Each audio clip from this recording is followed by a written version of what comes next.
¿Qué tal, profe? Hola, profe. Vamos a esperar un par de minutos más a ver si se suma alguien más y vamos arrancando.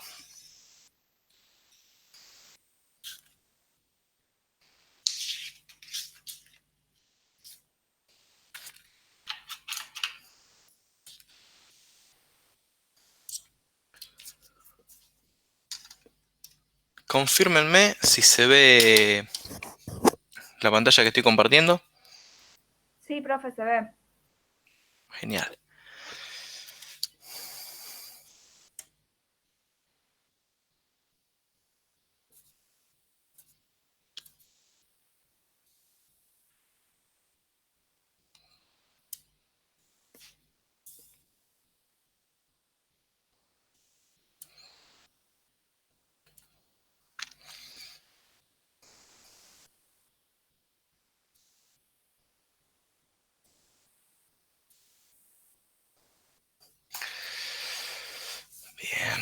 Bien, bien, bien.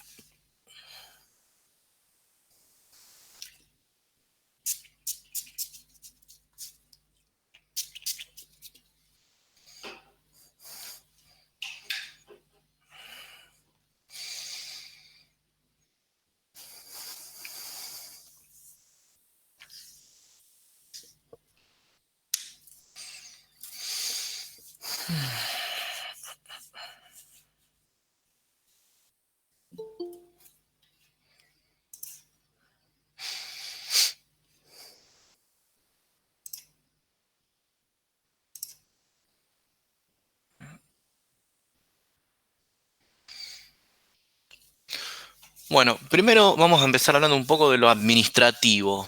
Eh, Vieron que ahí Pablo ya puso una fecha de parcial. Yo más o menos para los que no conocen a Pablo o lo conocen poco, Pablo es una persona que una vez que toma una decisión está tomada y no va a cambiar. Así que yo particularmente les recomiendo que ya está, se olviden del día de la fecha y falta un mes. 3 semanas, faltan sentarse y estudiar, no queda otra. Eh, Igualmente no se preocupen que no va a ser no suelen ser difíciles los parciales que nosotros tomamos. No suelen salir de la práctica que ustedes tienen en este momento. Así que no se preocupen. No, no va a ser muy complicado. Obvio que tiene dificultad de nivel de examen final porque ustedes aprobando esto están aprobando una parte de la materia.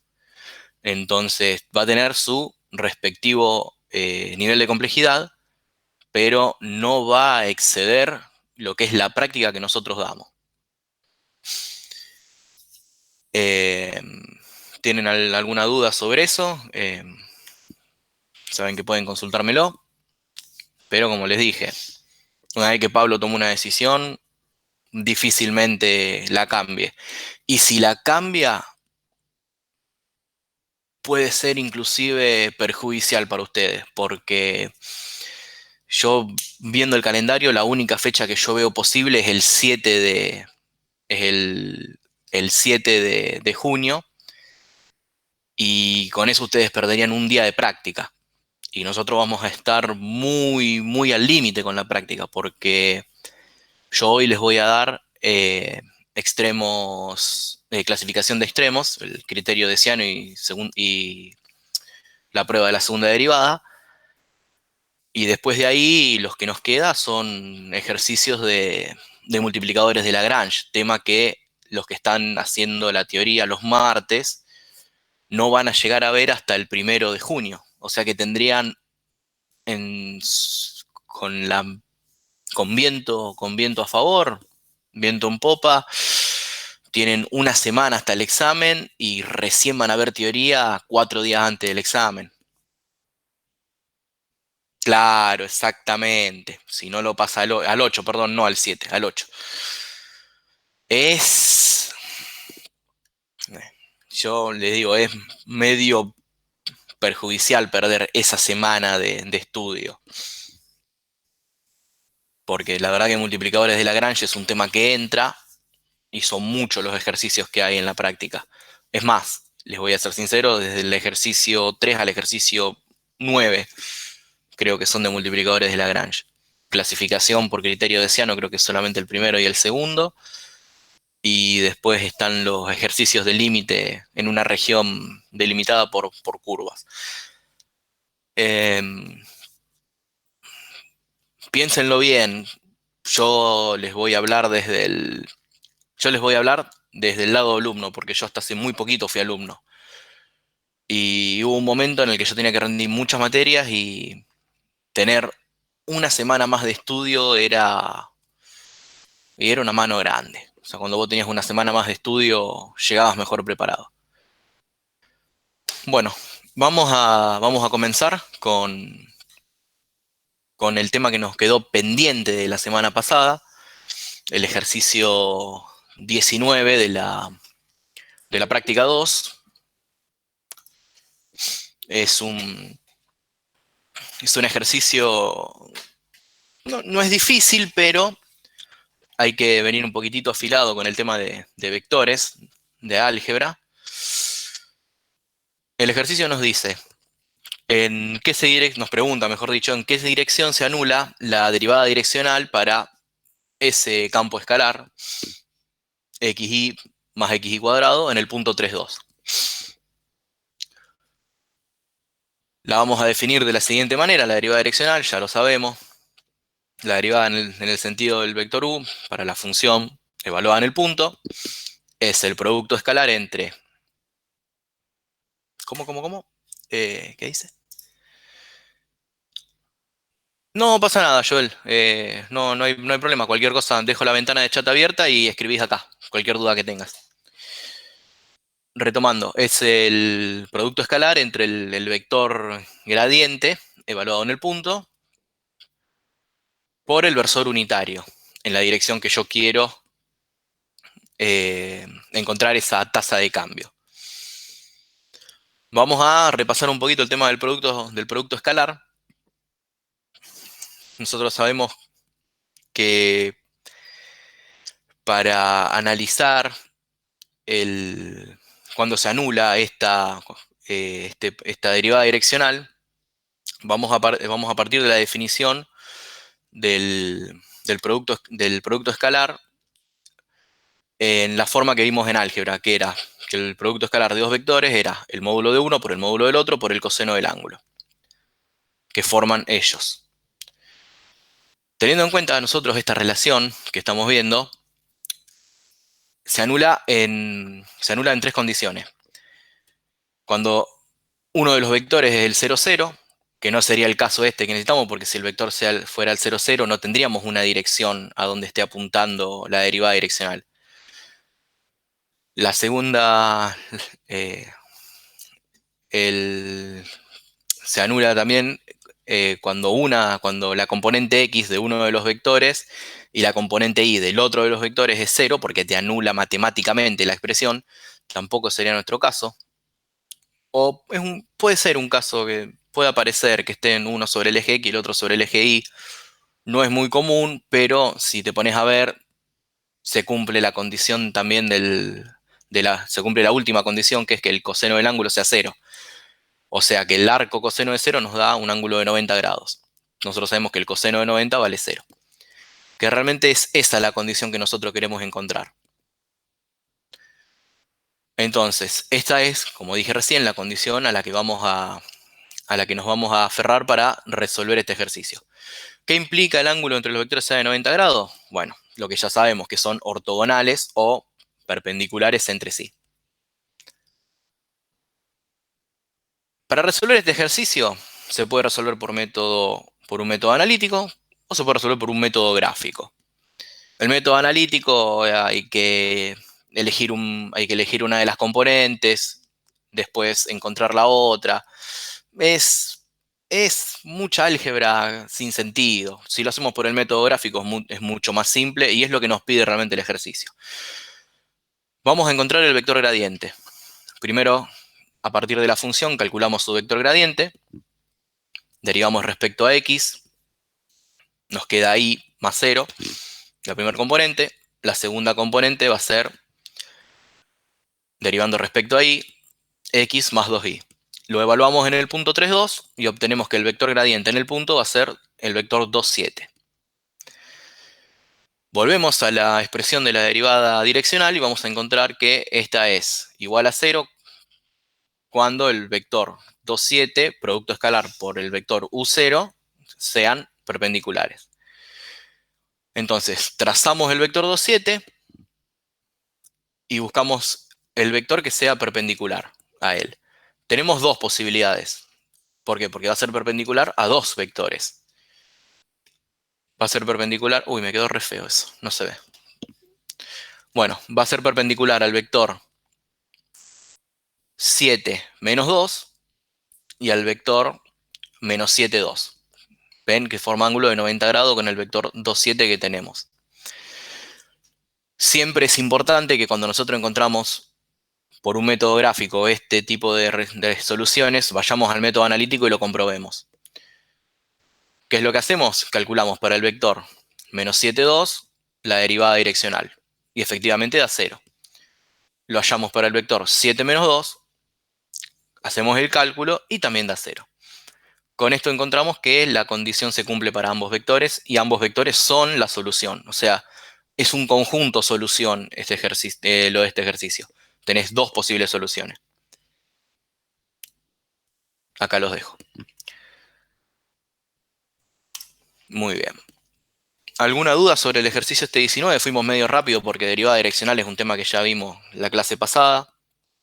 ¿Alguien que tenga alguna duda, algún paso que nos hayamos comido, algo que esté implícito y yo piense que se entiende y falta? Pueden decírmelo.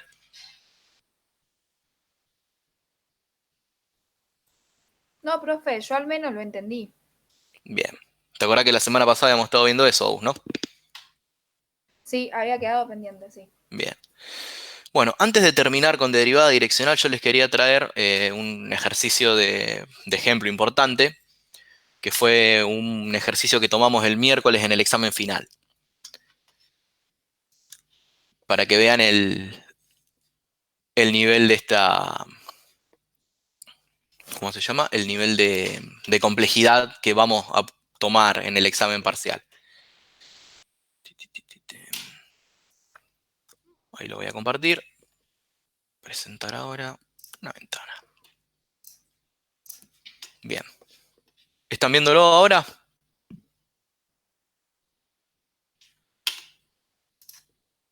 Díganme si se ve bien el... Sí, profe. Sí, profe. Perfecto. Bueno. Este ejercicio fue el ejercicio que nosotros tomamos en el examen final en el examen final del miércoles. Un examen final que, un nivel aceptable, no era muy difícil, pero como todo examen de análisis, si no vienen preparados, cualquier mínima duda los bloquean los ejercicios. Este es un ejercicio que se compone de dos partes, tanto una derivada direccional como un plano tangente. Y también toca un poquito de la primera parte con las superficies de nivel. Nos da una función, f de x y z, 2 menos x por iz, y nos dice que vamos a trabajar en el punto 1, 1, 2 con una superficie de ecuación 8x menos 4y cuadrado menos z cuadrado igual a 0. Profe, disculpe, está el título, digamos, no pasó de diapositiva. ¿Está en el título? Sí. Bien, perdón, un segundo, que esto no... Un segundito, dame eso.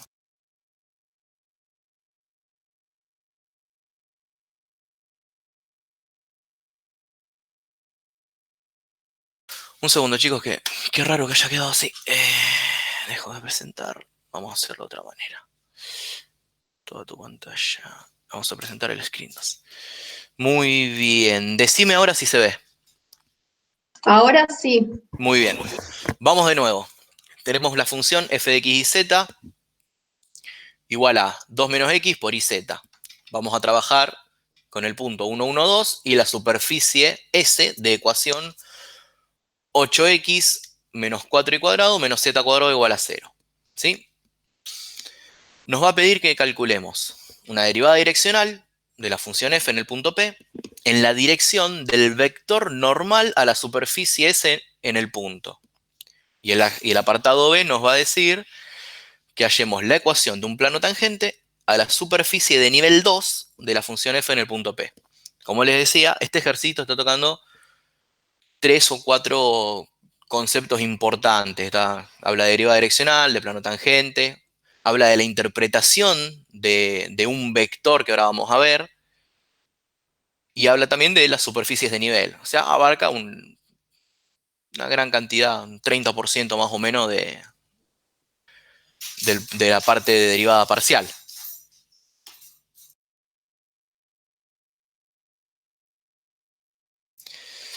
Avancemos. Bien. ¿Cuál es el vector normal que me está pidiendo calcular para encontrar la derivada direccional en el sentido de él?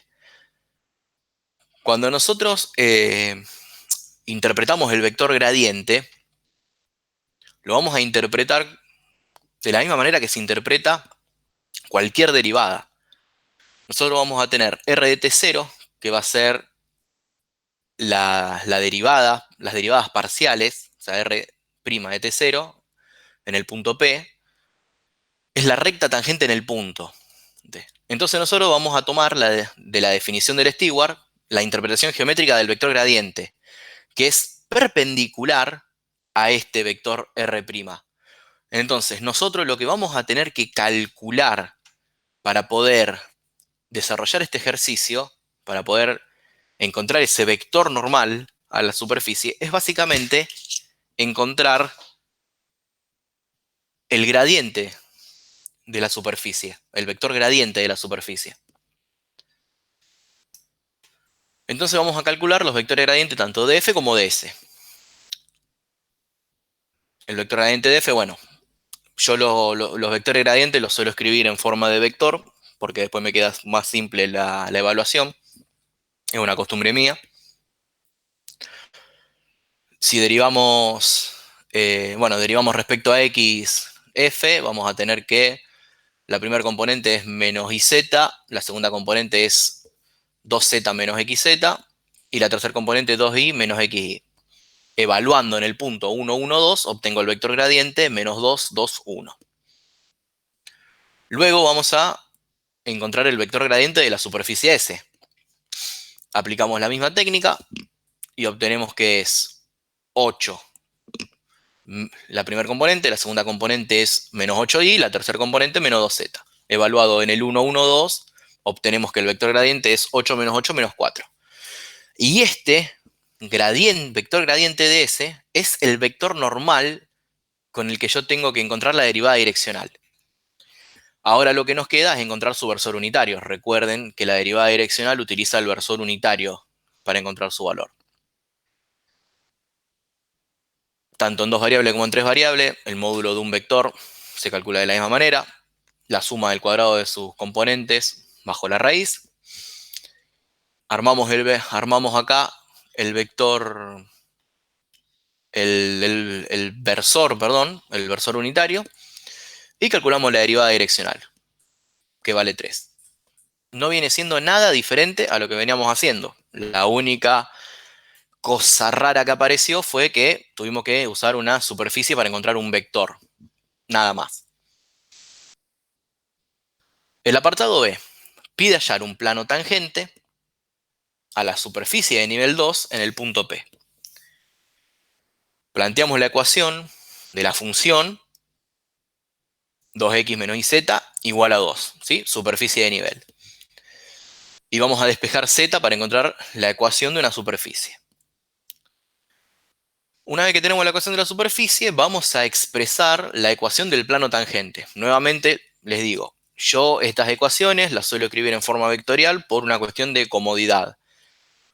Esta expresión se puede desarrollar como la derivada parcial de x por x menos x0, más la derivada parcial respecto a y por y menos y0, más la derivada parcial respecto a z por z menos z0 igual a 0. Es lo mismo.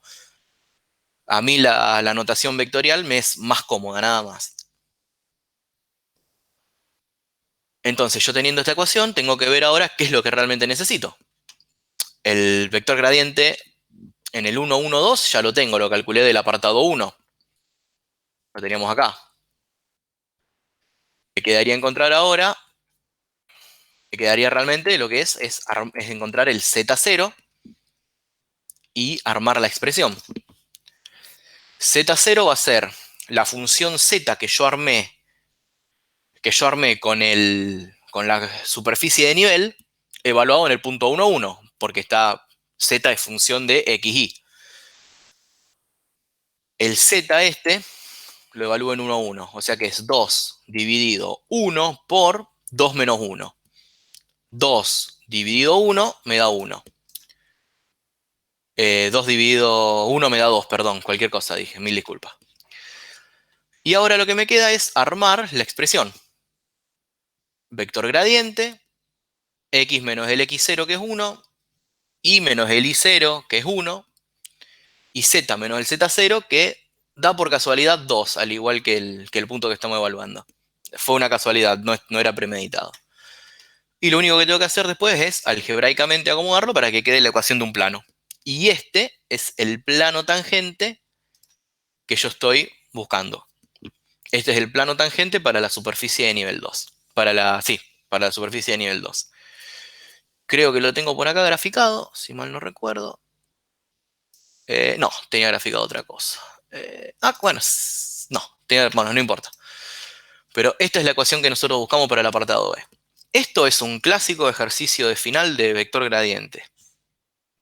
Involucra derivada direccional, involucra casi siempre superficie o curva de nivel, involucra planos tangentes o linealizaciones. Este es un ejercicio bastante completo donde se evalúa una gran cantidad de contenido y lamentablemente la mayoría en el examen final lo hizo mal. Por eso me pareció importante e interesante traérselos y mostrárselos. Porque uno viene acostumbrado a hacer los ejercicios de la práctica y este no está en la práctica. Es parecido a alguno, donde lo único que estás cambiando es, en vez de darte un vector para que lo hagas, te digo, no, hacemos un vector normal a una superficie. Pero siguen siendo parecidos. ¿Alguien que tenga alguna duda con este ejercicio?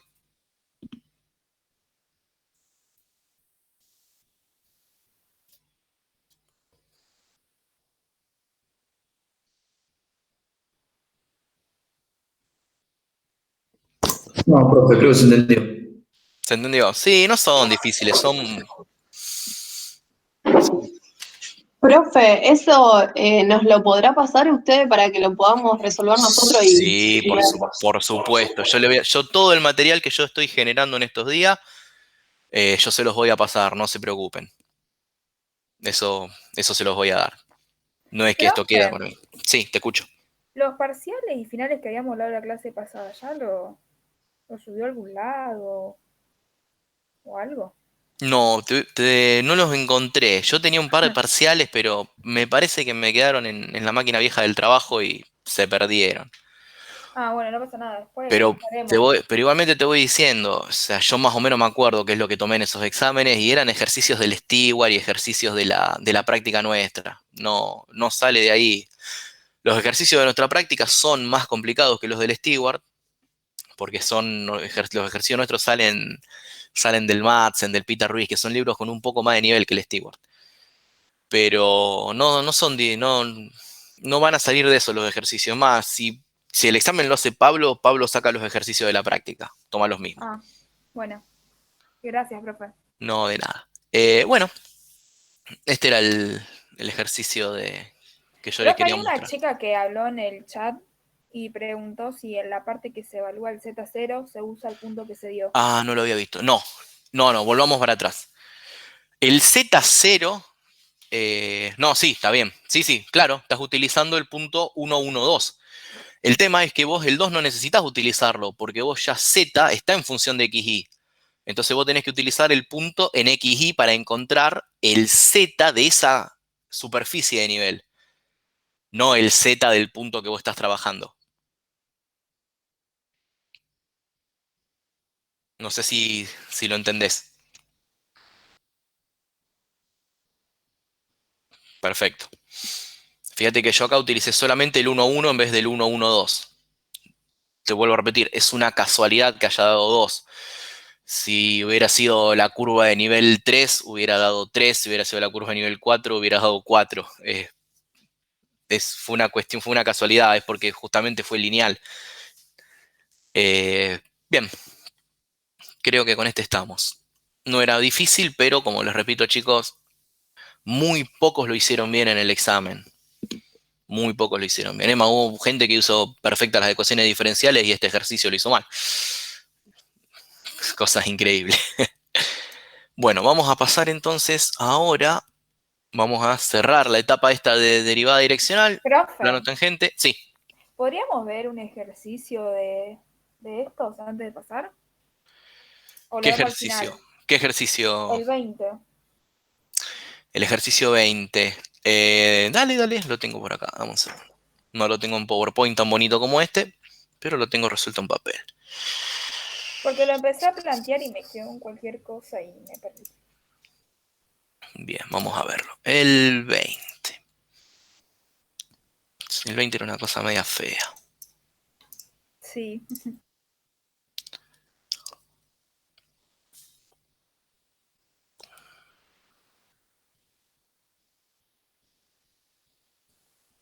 16, 7, 20.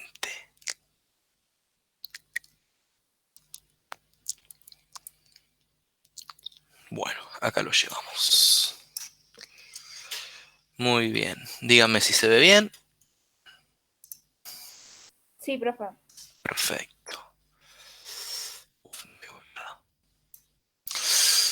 Dado un w, x y z igual a x menos z cuadrado y más e a la x menos y con x función de v igual u menos b e y función de v igual a u más u al cubo logaritmo natural de b menos 1 y z u por b, halle la dirección de máxima derivada direccional de h, bueno, evaluada en el punto 1, 2. En el punto 1, 2. Falta algo ahí. Son 3 variables. Ah, no, en el punto 1, 2 de v está bien. Y el valor de dicha derivada máxima. Bien, ¿cuál es la duda que vos tenés con esto? ¿A nivel, qué es? ¿A nivel aritmético? ¿Algebraico, perdón? ¿O no entendés algo del ejercicio? No, sí, más algebraico. Bien, porque acá lo que tenemos es una regla de la cadena, básicamente. Sí, pero a mí se me complicó un montón cuando quedó todo ese choclazo. Y de ahí yo no sabía si me convenía como que empezar a juntar dependiendo o directamente ponía cada valor. Esa era mi duda. Porque queda una cosa muy Mira, larga. mira, a ver, vos tenés que sí o sí derivar utilizando las expresiones, porque si vos reemplazás los números, las derivadas te van a quedar en cualquier cosa. Yo lo que veo es que, bueno, acá tiene la forma de las tres, te habla de una función compuesta, dice que tiene que usar una regla de la cadena. Sería, para hacer h de u, v es w de x, o sea, la derivada de w de x, que es h. Bueno, la llamó h a la función.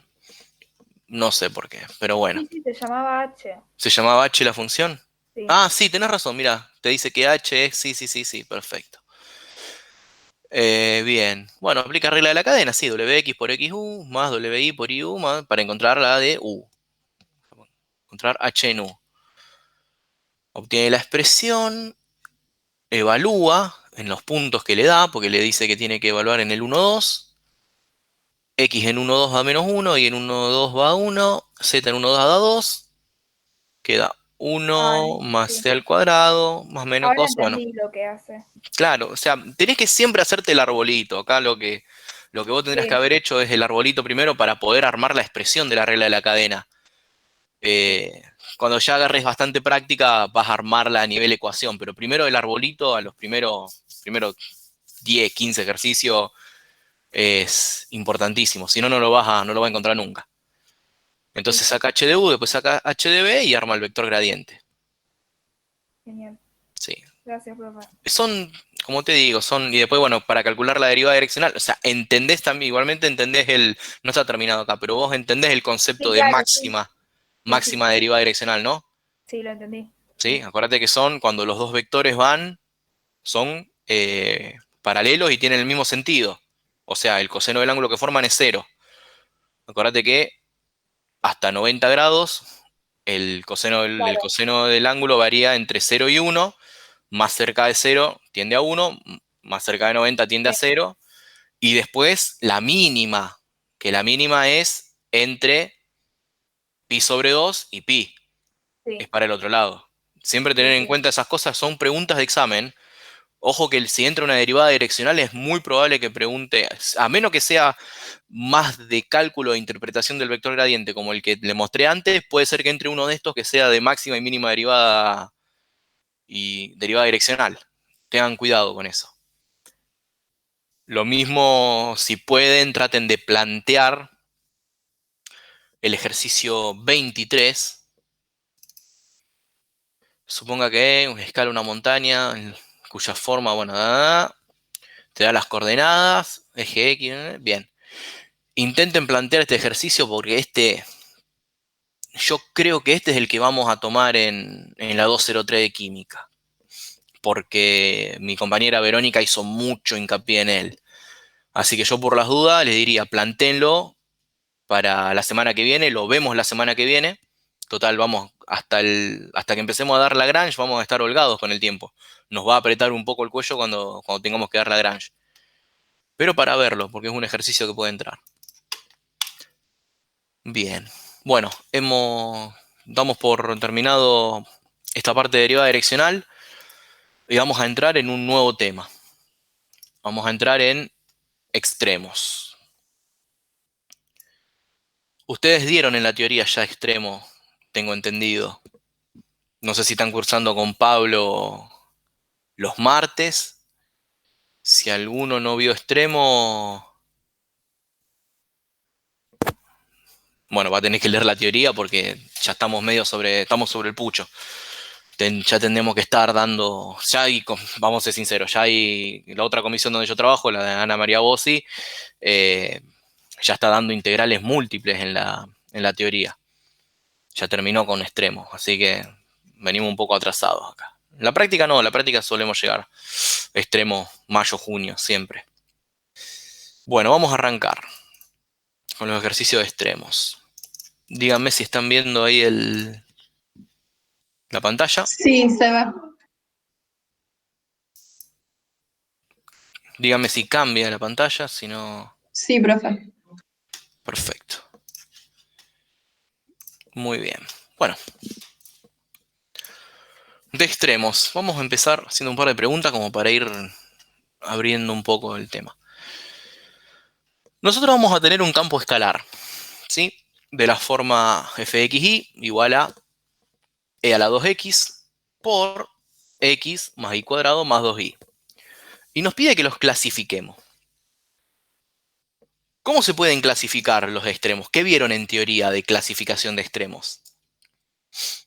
¿Cómo pueden ser los Absoluto o relativo. absolutos o relativos? Es una forma. Máximos y mínimos. Máximos y mínimos es la otra. Y si vos aplicás cierto criterio y no es un extremo, no es máximo ni mínimo, ¿qué otra cosa puede ser? ¿El de la silla era eso? Un punto silla, exactamente. Un punto silla. Un punto donde cuando vos en ese punto haces pasar un plano tangente, tenés superficie por arriba y tenés superficie por abajo. O sea, no tenés ni un mínimo ni un máximo. Esa sería la interpretación geométrica de un punto silla. Lo tengo acá para que lo vean. Esta es una superficie que tiene un punto silla en el 0, 0. Como pueden ver. Ven que el plano en 0, 0 atraviesa la superficie y tenemos superficie por arriba y superficie por abajo. Esa es la interpretación geométrica del punto silla. siempre hacemos mucho hincapié en la interpretación geométrica porque nos permite entender qué está sucediendo en la superficie, qué está sucediendo en la cercanía del punto. Eso implica que no tenemos ni un extremo ni máximo ni mínimo. Volviendo al ejercicio, los tenemos que clasificar. ¿Y cómo los vamos a clasificar? Con el criterio que vamos a utilizar ahora, la técnica, que es el criterio de Hessiano y la prueba de la segunda derivada, solamente voy a encontrar extremos relativos. Para encontrar extremos absolutos vamos a utilizar después los extremos condicionados y multiplicadores de Lagrange.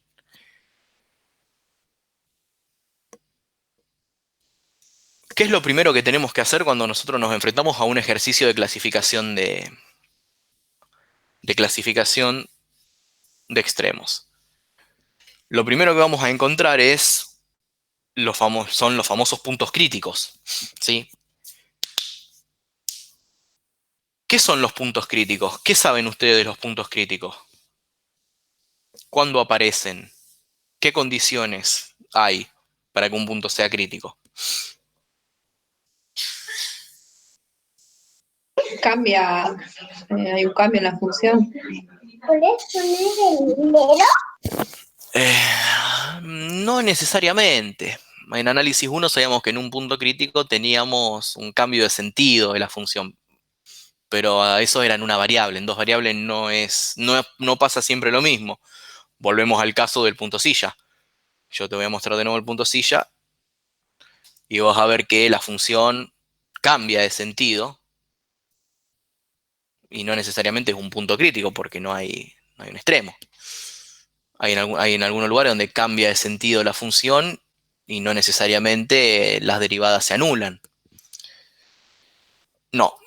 Existe un punto crítico en el punto donde se anulan ambas derivadas o en el punto donde alguna de estas derivadas parciales no existe. ¿Sí? O sea, por ejemplo, yo tengo una función, una función que es una división. Por ejemplo, vayamos a alguna de que hicimos en límite, que en el 0, 0 no existían. Bueno, el 0, 0 es un punto crítico de esa función porque no existe justamente. Después, igualando a 0 las derivadas parciales, vas a encontrar también más puntos críticos. Pero las dos condiciones para los puntos críticos es derivadas parciales ambas igual a 0, porque tenemos que armar un par ordenado, o un punto donde alguna de estas dos no exista, ¿sí? Donde puede ser que exista la derivada parcial de f en x, de f respecto de x, pero la derivada parcial de f respecto a y va a infinito, no existe. Puede ser, también es un punto crítico. Rara vez va a aparecer alguna donde no existan las derivadas parciales. Casi siempre trabajamos sobre puntos críticos que son cuando se hacen cero las derivadas parciales. Nuevamente, acá un poquito de teoría, algo importante, siempre hay que tener en cuenta porque puede venir alguna que otra pregunta de teoría, aunque sea el examen práctico, podemos hacer algunas preguntas cortitas, simples, como para evaluar que no sea totalmente mecánica la resolución del ejercicio. Si nosotros en la función f de x, y tenemos un máximo o un mínimo en un punto AB, ese punto siempre es un crítico de la función. Donde hay un máximo o un mínimo, por ejemplo, agarramos un paraboloide centrado en el eje Z, que no está corrido en el eje Y en el eje X, el 0, 0 es el mínimo de esa función y siempre es un punto crítico. Lo vamos a ver después en otro ejercicio. Lo tengo resuelto. Sin embargo, no todos los puntos críticos generan un máximo o un mínimo. ¿Por qué? Porque a lo mejor nosotros estamos trabajando en un entorno donde tenemos diferentes puntos críticos, pero uno es el máximo y otro puede ser el mínimo, pero si nosotros nos acercamos a ese punto crítico y trabajamos en un entorno cercano a un punto crítico que no era un máximo o un mínimo, en ese entorno es un mínimo relativo o un máximo relativo. Entonces, no es reversible. ¿Recuerdan que nosotros en análisis 1 decíamos, si es derivable, es continua, pero que sea continua no implica que sea derivable? Bueno, acá es similar, es una analogía. Si tenemos un máximo o un mínimo, ese punto es un crítico de la función. No todos, no obstante, no todos los puntos críticos son mínimos o máximos. Uno de los que vos encontrás puede ser, seguramente lo es, pero no todos lo van a hacer. Siempre hay que tener en cuenta eso. Entonces, acá vamos a hablar de la técnica que vamos a usar para clasificar los puntos críticos. Vamos a utilizar el criterio del determinante de la matriz hessiana y la prueba de la segunda derivada. Esto, repito, en teoría ya lo deben haber visto. ¿Qué condiciones tenemos que tener? Tenemos que cumplir para aplicar este criterio. Las derivadas parciales, para empezar, la función debe ser continua, ¿sí? En un disco de centro AB. Nuestro disco de centro AB va a ser el punto que vamos a encontrar y el disco suele ser R2. Pero bueno, está generalizado. Las derivadas parciales tienen que ser igual a 0 o en su defecto alguna de estas no existir para poder asegurar la existencia del punto crítico. Lo mismo que habíamos planteado antes. Pero esas son las dos condiciones que tenemos que tener a la hora de encontrar los puntos críticos. Paso importante, y lo repito, lo voy a repetir muy seguido. Cuando hagan ejercicios de análisis matemático, chicos, pongan en qué dominio están trabajando, ¿sí? Pongan, si es una función polinómica, están trabajando en R2. Si es una función logarítmica, están trabajando en R2. Si hay alguna función por tramos, el tramo que están usando, están trabajando en R2 positivos, R2 negativos. Siempre digan en qué dominio están. ¿Por qué? Va a ser importante para ustedes, porque a lo mejor ustedes en algún ejercicio donde están limitando, por ejemplo, el ejercicio 2 te pide que encuentres los puntos críticos para la función para y positivos y x positivos, siempre indiquen que ahí están trabajando con R2 positivo. ¿Por qué? Porque si ustedes encuentran el -3,1 como punto crítico, no es un punto crítico que nos interese, no está dentro de nuestro dominio. Y a lo mejor ese les da como el mínimo y realmente no es el mínimo que ustedes están buscando.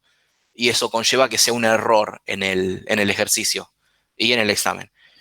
Entonces siempre acostúmbrense en análisis matemático a trabajar con el dominio.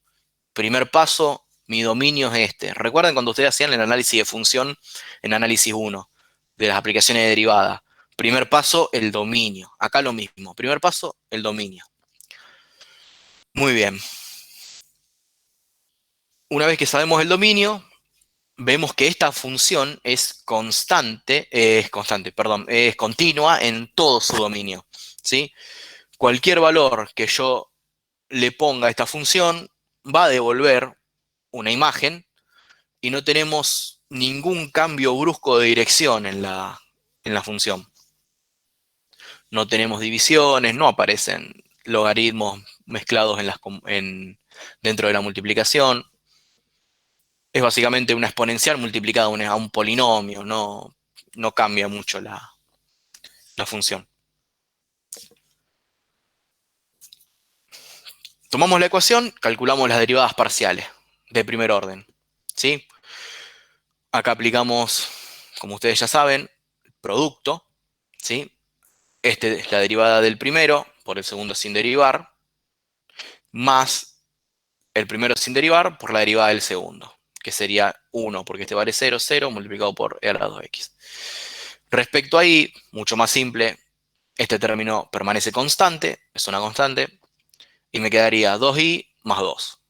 E a la 2x por 2i más 2. Ambas derivadas parciales también son continuas. No veo ningún punto de discontinuidad, no encuentro nada raro.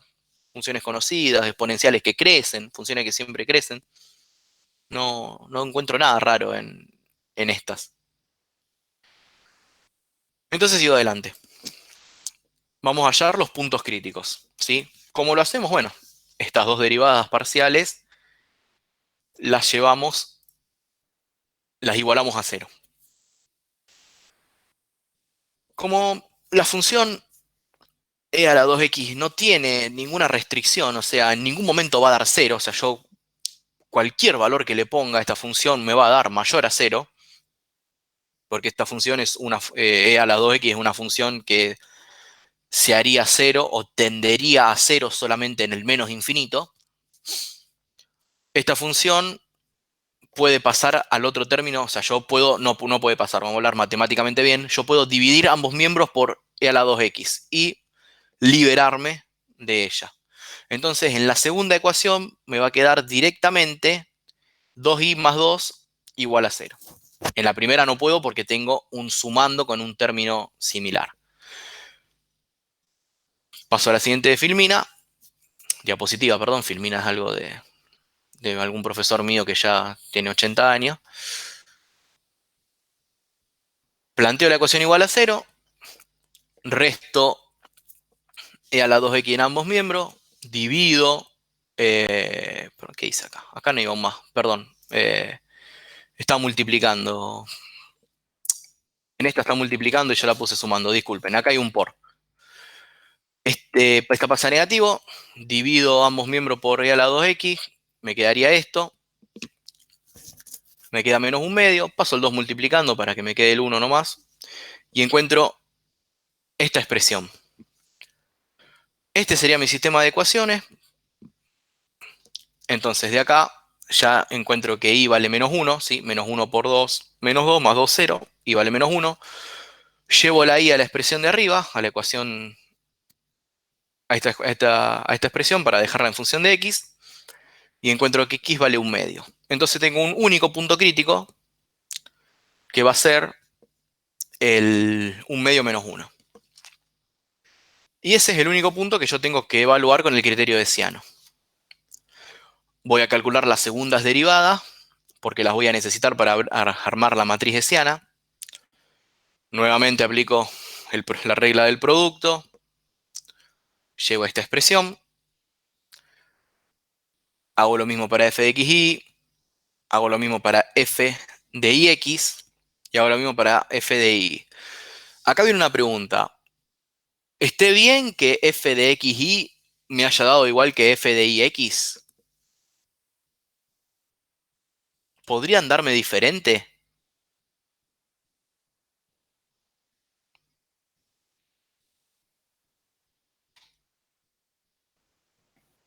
No, tienen que dar iguales. Tienen que dar iguales, porque son continuas. Eso es lo que nos dice No, el no, teorema de Clairaut. sí. Pero no sé Teorema- bien la justificación. Es el Yo teorema de lo pensaba como que, ¿Te escuchó? claro, sí. Sí, sí, sí. Bien, la justificación es el teorema de Clairaut. Esa es la justificación de por qué son iguales. Si nosotros venimos diciendo que son continuas y cuando hacemos este paso nos dieron diferente y sabemos que la función es continua, es porque hicimos mal la derivada. Puede ser que hayamos hecho bien la derivada y la función no sea continua y la hayamos errado nosotros. Pero bueno, estas dan iguales porque la función es continua. O sea, acá estamos asegurando que la función es continua. Nos lo asegura el teorema de Clairaut. Entonces armamos la matriz hessiana. La matriz hessiana es una matriz armada con las derivadas parciales de segundo orden. Y lo que realmente nosotros utilizamos no es la matriz hessiana, nosotros utilizamos el determinante de la matriz hessiana. Recuerden que las funciones son continuas y sus derivadas parciales también. Las derivadas parciales cruzadas x y x son iguales por el teorema de Clairaut. Exactamente lo que habíamos dicho antes. Y acá vienen los criterios que nosotros tenemos que tener en cuenta. ¿Sí? Tenemos que saber qué sucede. Si la matriz hessiana, cuando nosotros la evaluemos en el punto, nos da mayor a 0, y la segunda derivada parcial respecto a x da mayor a 0 en el punto AB, entonces la función evaluada en ese punto es un mínimo relativo.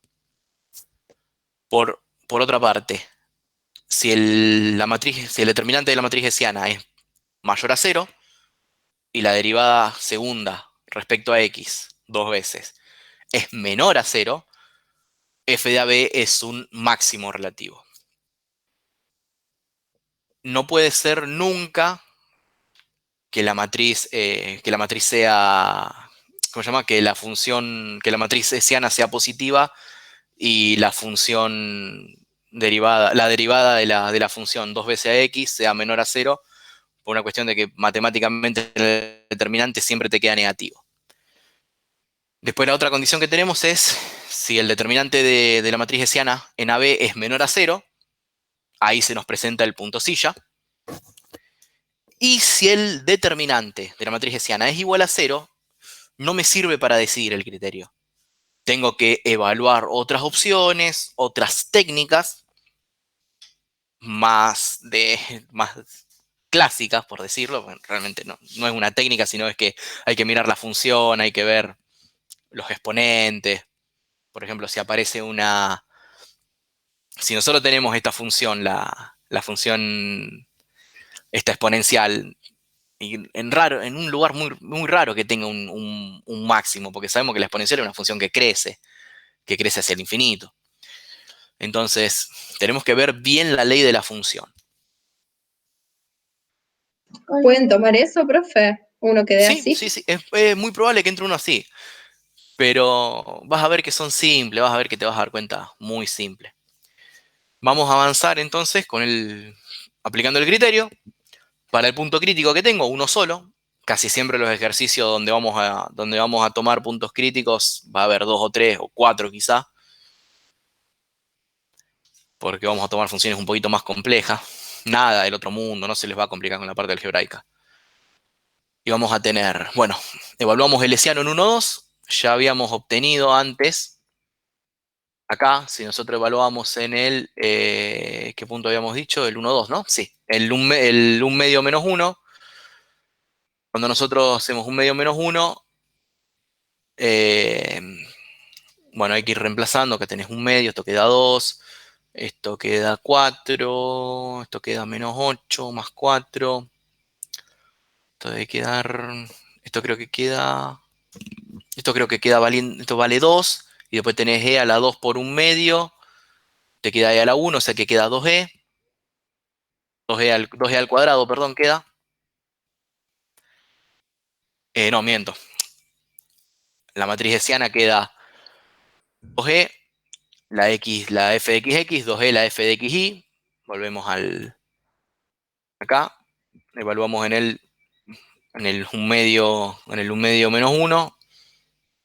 Esto es 2 por 1 medio, queda 1, 2e. Y en este si evaluamos en el 1 medio 1, esto queda 4 por menos 1 menos 4 más 4, 0. Se anula este término, anula la función. Lo mismo para la de abajo, quedan las dos en 0. Entonces, este es el determinante de mi matriz hessiana. Multiplico, recuerden que son cruzadas, este por este menos este por este, 0 por 0, 0, cualquier cosa que le reste 0 queda lo mismo, me queda 2e al cuadrado. Y este número es positivo, o sea, es 2,79 al cuadrado, eso es casi, da 7, 80 y pico, por 2, 14, 15, es mayor a 0. Entonces esto nos dice que hay un extremo, ¿sí? Cuando el hessiano da mayor a 0, dice, hay un extremo. No te digo si es máximo o mínimo, pero hay un extremo. Para determinar qué tipo de extremo es, aplicamos la prueba de la segunda derivada. Evaluada en el mismo punto, por supuesto. Entonces tomo la segunda derivada en el punto en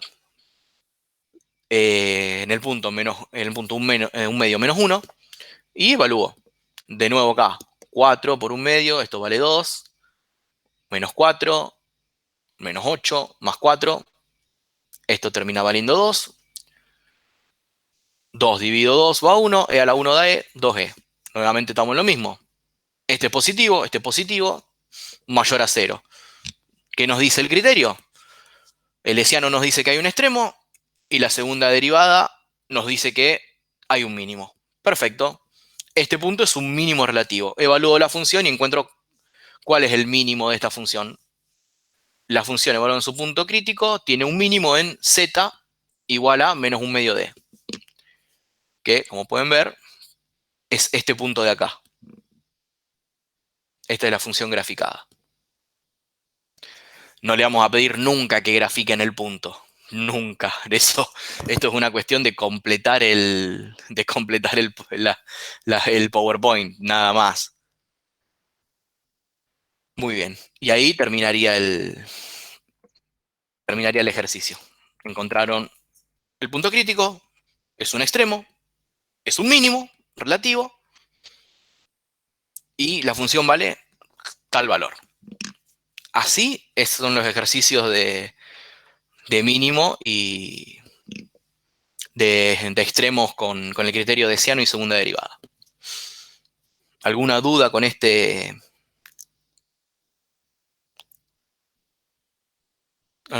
ejercicio? ¿Han hecho algún ejercicio de extremos? No, profe, yo todavía no arranqué con extremos. Bien, pero más o menos entendiste cómo Sí. Vos con este ejercicio ya, cualquier ejercicio que Ya sea, está, sí. cualquier ejercicio que sea de mínimos o de máximos, con esto lo puedes resolver. Después vas a renegar con la parte matemática como siempre, ¿sí? Porque hay que sentarse con paciencia, hay que tratar de hacer todos los pasos, hay que tener práctica para ir salteando pasos. Es complicado, no lo voy a negar. Análisis matemático 2 es una materia que es la más famosa materia filtro. Tiene un nivel de complejidad. Bueno, y por último, hoy para cerrar, vamos a ver un ejemplo de ciano nulo, así después ya se pueden poner ustedes directamente con esto a trabajar solo. ¿Por qué? Porque si yo no les muestro un ejemplo de ciano nulo, cuando se crucen con un problema de eso, no lo van a poder resolver y van a decir, me quedé trabado acá. Y hasta el viernes que viene hay una semana, y yo lo sumo, sí, les puedo contestar en algún día, alguna consulta, pero no es lo mismo que explicarlo con un ejemplo. Entonces, tomémonos 10, 15 minutos, total, es rápido el ejercicio, deben ser 10 filminas, ¿no? Y no vamos a detenernos tanto en aspectos teóricos.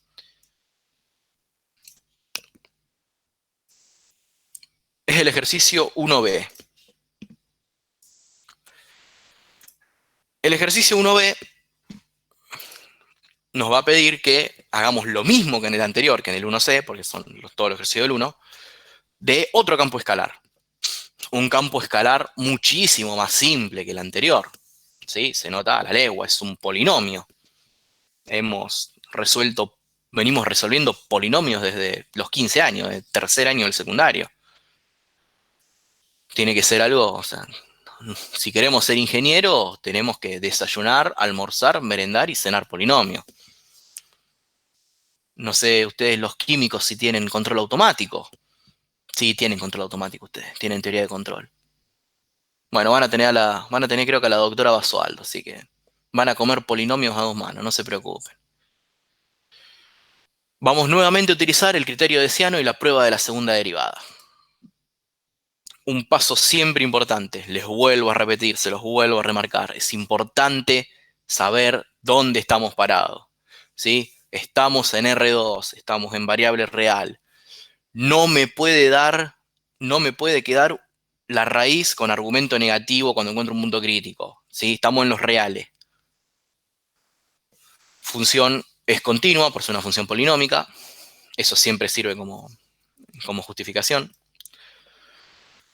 Derivamos parcialmente la expresión, ¿sí? Derivamos respecto a x, nos queda 3x cuadrado, 3x cubo, perdón, 4x cubo, perdón. De 3 veces lo mismo. 4x cubo. Derivamos y. Derivamos respecto a y, nos va a quedar 8x cubo más 2y, que es lo que tenemos acá. Y ahora lo único que nos queda es igualar estas dos expresiones a cero. ¿Qué ecuaciones simples? ¿No? Muy simples. Muy simples. ¿Cuándo se van a hacer cero estas expresiones? Y esta se va a hacer cero cuando x valga cero. No tengo otra forma. Igualo a cero.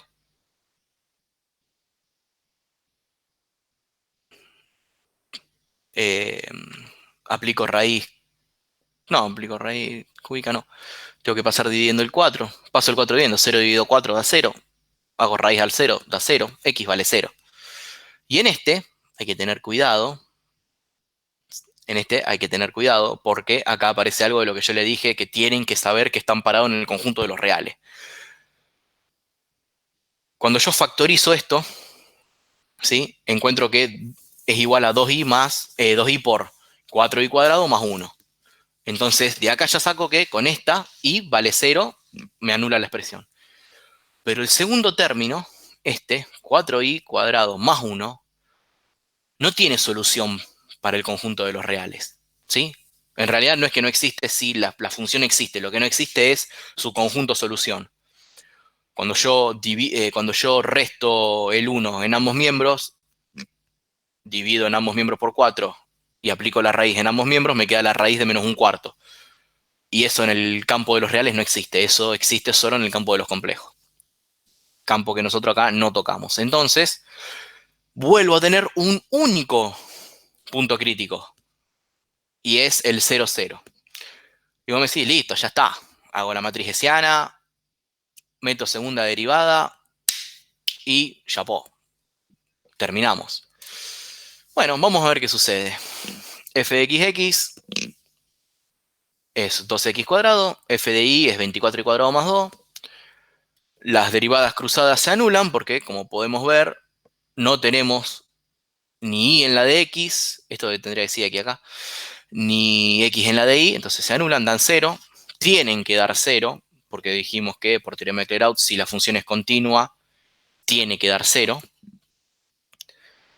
Avanzamos, volvemos a poner los criterios, siempre si es posible en el examen para no olvidarse, si tienen dudas de que se lo pueden olvidar, lo escriben en un pedacito ahí arriba en el examen, y ponen h mayor a 0, f de x mayor a 0, mínimo, menor a 0, máximo, h igual a menor a 0, silla, igual a 0, no decide. Es una buena práctica. Ahora que están haciendo los ejercicios y en el examen también está bien visto. En el examen es algo que suele sumar. Yo he visto que suman los exámenes. Bueno, analizamos, ¿sí? Y tenemos este por este menos este por este. Bueno, nos quedaría 2x cuadrado por 24y cuadrado más 2. ¿Sí? Este término en el 0, 0 vale 2, pero este término vale 0. Entonces yo voy a multiplicar 0 por 2, me va a dar 0. Ah, no era tan simple. Por ser polinómica, uy, ya la tengo. No, da 0. No sé si hay un extremo, si hay un punto silla, no sé qué es lo que hay. Uy, no decide el criterio. Voy a tener que estudiar la ley de la función. Mucho cuidado acá, porque si ustedes lo estudian del libro, el libro te dice el criterio no decide y a otra cosa se va. No, acá no es el criterio no decide. Acá es el criterio no decide, tengo que ver qué pasa con la función. Mucho cuidado con eso. Nosotros sí queremos saber, aunque el criterio no decida. Bueno, vamos a la ley de la función y nos encontramos con que es una función polinomia y el grado de su polinomio son todos pares. Los grados del polinomio son todos pares. ¿Y qué les dice a ustedes que el polinomio tenga grado par? Y básicamente nos está diciendo que para cualquier número que yo le ponga a la función, ¿sí? O sea, yo le ponga un número positivo, un número negativo, le ponga 0, mi resultado va a ser siempre 0 o mayor. Va a ser para arriba la función, va a crecer. ¿Sí? O sea, va a ser mayor a 0, excepto en el 0, 0. Entonces, en el 0, 0 de esta función, si yo le pongo a todos 0,1, voy a encontrar que eso es mayor que en el 0, 0. Y si yo le pongo un número negativo a esto, siempre lo bueno es evaluar un punto positivo o un punto negativo. ¿Sí? Evalúo en el menos 1 y en el 1, 1. Y veo que en ambos voy a obtener que en los dos es mayor a 0. Y que en el único punto que se me hace 0 esta expresión es en el 0, 0. Entonces ese es el análisis que hay que hacer. Perfecto. Entonces yo estoy determinando que esta función tiene un mínimo relativo, que en realidad para esta función va a ser absoluto, porque ahora cuando yo lo analizo por la función ya pasa a ser un absoluto y lo van a ver en la gráfica, que es 0, 0 y vale z igual a 0. Lo vamos a ver gráficamente y acá lo tenemos. En el 0, 0 tengo un mínimo absoluto. Esta es la función, es un paraboloide. Y tengo un mínimo en el 0, 0. Ese es un ejercicio de hessiano nulo. En el Classroom tienen, en la misma clase que Pablo subió de extremos, subió un apunte con ejercicios de hesiano nulo, para que lo vean. Los puede ayudar ahora que tienen que estudiar. Muy bien. ¿Dudas, consultas, algo que les haya quedado poco claro, tanto de esto como de derivada direccional? ¿Alguna consulta que tengan en base al examen? Profe, ¿Te escuchó? me perdí cuando empezaste a explicar lo del polinomio, cuando tienen el grado es par, ahí como que me perdí. Bien. Esta es nuestra función, ¿no? La función que yo tenía al principio. Si vos venís acá, ve que es la función del ejercicio. El grado de este polinomio es 4, ¿no? Sí, porque su exponente más grande es 4, tanto en y como en x. Y todos los grados, o sea, los polinomios están todos elevados a potencia par. ¿Me explico? ¿Sí? Potencia par. 4 y 2. Sí, sí, hasta ahí sí, pero Bien, después lo que empezaste, como fue más profundo ahí, ya claro. me ¿Qué es perdí. lo que pasa cuando yo a esta expresión le empiezo a evaluar puntos? Por ejemplo, ¿qué pasa en esta expresión si yo evalúo el punto menos 1, ¿sí? Menos 1x, menos 1y. Vamos a hacerlo. Menos 1 a la cuarta da 1, ¿sí? ¿Por qué? Menos 1 por menos 1 al cuadrado sería por menos 1 al cubo, da negativo, por menos 1 que da la cuarta, da positivo. Este término da 2. Menos 1 a la cuarta, nuevamente lo mismo, da 1. 2 más 1. Y este término, menos 1 al cuadrado, también da 1. O sea que esto da 2 más 1, 3. ¿Sí? Si lo hago en el punto 1, 1, vas a ver que pasa exactamente lo mismo. 1 a la cuarta 1, por 2, 2, más 1, 3, más 1, 4. Perdón, dan 4, no 3. Eso sucede porque las funciones de este tipo, los polinomios de este tipo, son simétricos respecto al eje de las ordenadas, al eje z. Entonces, yo estoy viendo que si le pongo valores negativos, me devuelve un z positivo, y si le pongo valores positivos, me devuelve un z positivo. O sea, yo no tengo forma de que esta expresión sea negativa. Entonces, ¿cuál es el punto más chico que yo tengo para esta expresión? ¿Qué es lo más chico que puedo hacer esta expresión? Si yo me paso al lado negativo, se hace positivo, crece. Si yo voy al lado positivo, es positivo, crece. El único punto donde no es ni positivo ni negativo es en el 0, 0. Es el menor valor que tiene la función. Entonces, ese es mi punto donde está el mínimo relativo, en el 0, 0. Que Ah, yo te lo sí. había mostrado, Ahora es sí, este ajá, punto. es ese. Claro, Claro. ahora ¿Por sí. qué? Porque vos fíjate, yo te digo, ¿qué pasa? Le pongo, bueno, menos 2y y menos 1x. Vengo acá, cruzo, tac, tac, tac, vengo a este punto. Es positivo. ¿Sí? Porque el z negativo va para acá abajo, es positivo.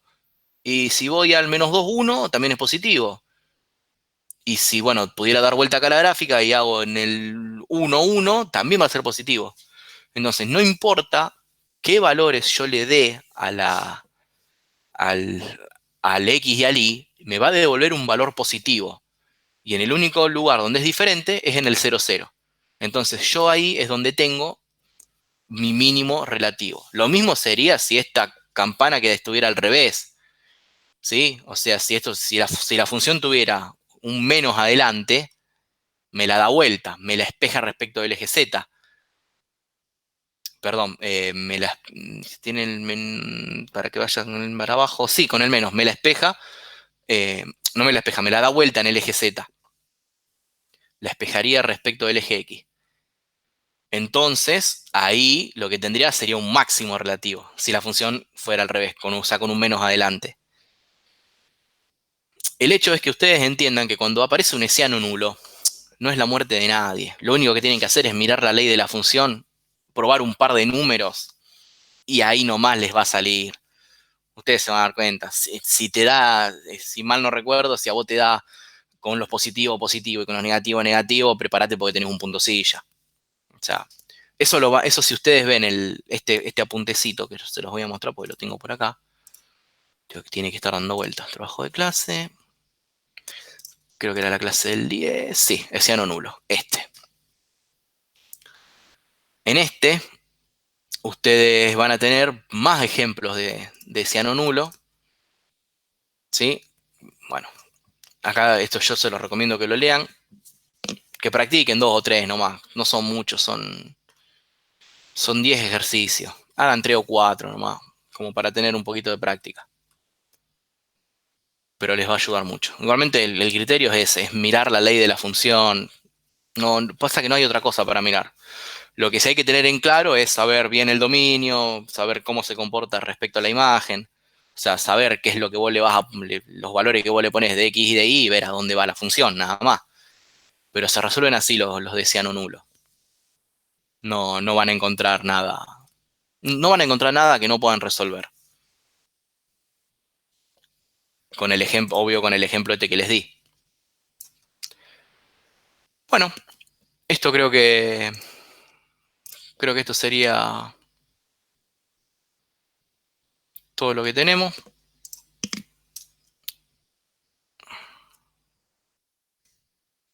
Lo voy a acomodar. Si tienen alguna duda, chicos, hablen ahora. Si no, me pueden mandar un WhatsApp. Ya les dejé, creo que el número. Me pueden mandar un correo también. Me pueden escribir por el Classroom. Lo que les sea más cómodo a ustedes. No, eso no hay problema. Si quieren, si consiguen algún examen de años anteriores y quieren que nos tomemos una clase para resolverlo, la clase que viene estamos holgados con el tiempo, podemos resolver alguno. No, yo voy a ver si encuentro en los finales algún ejercicio más así de esta parte que sean un poquitito más de nivel, cosa de que, o sea, ustedes mientras mayor nivel tenga el ejercicio que hagan mientras practiquen, cuando se cruzan en la práctica con un ejercicio más simple, les va a ser más fácil resolverlo. Eso siempre es así.